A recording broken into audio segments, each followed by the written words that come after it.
Hi friends, welcome to our channel. ఈరోజు క్రిస్పీగా మనము పెసరట్లు ఏ విధంగా వేసుకోవాలి పర్ఫెక్ట్గా నేను చెప్తానండి.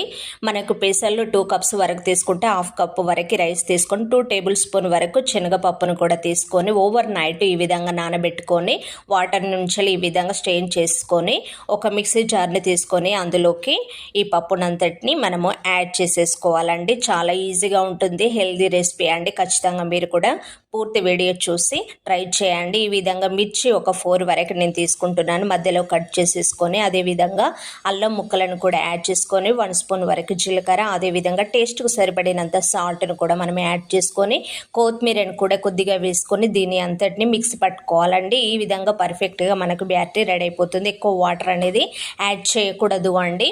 మనకు దోశలా కాకుండా కొంచెం మందంగానే పిండి ఉండాలి.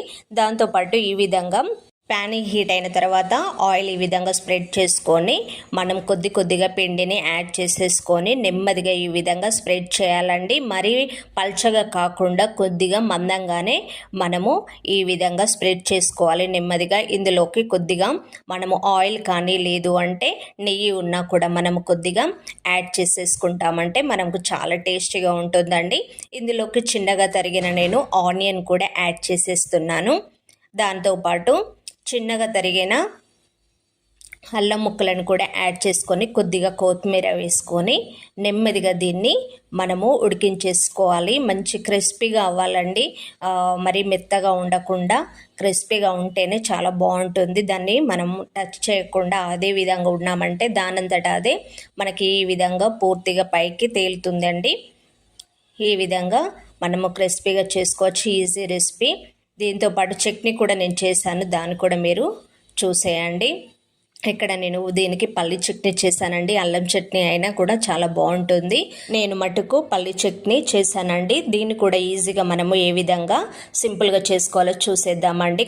కొద్దిగా ఆయిల్ హీట్ అయిన తర్వాత అందులోకి 1 స్పూన్ వరకు మనము జీలకర్ర వేసుకోవాలి. దాంతోపాటు పచ్చిమిర్చి ఒక 4 వరకు వేసుకున్నాను. 2 రెమ్మల వరకు కరివేపాకు వేసుకొని ఇందులోకి పల్లీలను ఒక 1 కప్పు వరకు నేను యాడ్ చేసేస్తున్నాను. దీంతోపాటు మనము టమోటాను ఒక పెద్ద సైజు వరకు చిన్న ముక్కలుగా చేసి దీన్ని కూడా నేను యాడ్ చేశాను. ఇందులోకి కొద్దిగా కొత్తిమీర వేసుకొని నెమ్మదిగా దీన్ని మగ్గించేసేసుకోవాలండి. ఈ విధంగా దీన్ని మిక్సీ పట్టుకోవచ్చు, లేదు అంటే దీనికి పోపు కూడా మనము పెట్టుకోవచ్చు. ఆ పోపును కూడా నేను చూపిస్తాను. ఇందులోకి కచ్చా పచ్చగా దంచుకున్న వెల్లుల్లి రెబ్బలు, దాంతోపాటు టేస్ట్కు సరిపడినంత సాల్ట్ వేసుకొని పేస్ట్ చేసుకొని పక్కన పెట్టుకోవాలి. ఈ విధంగా ఆయిల్ హీట్ అయిన తర్వాత జీలకర్ర, ఆవాలు, ఎండుమిర్చి ఒకటి వేసుకొని అదేవిధంగా కరివేపాకు, కొత్తిమీర వేసుకుంటే రెడీ.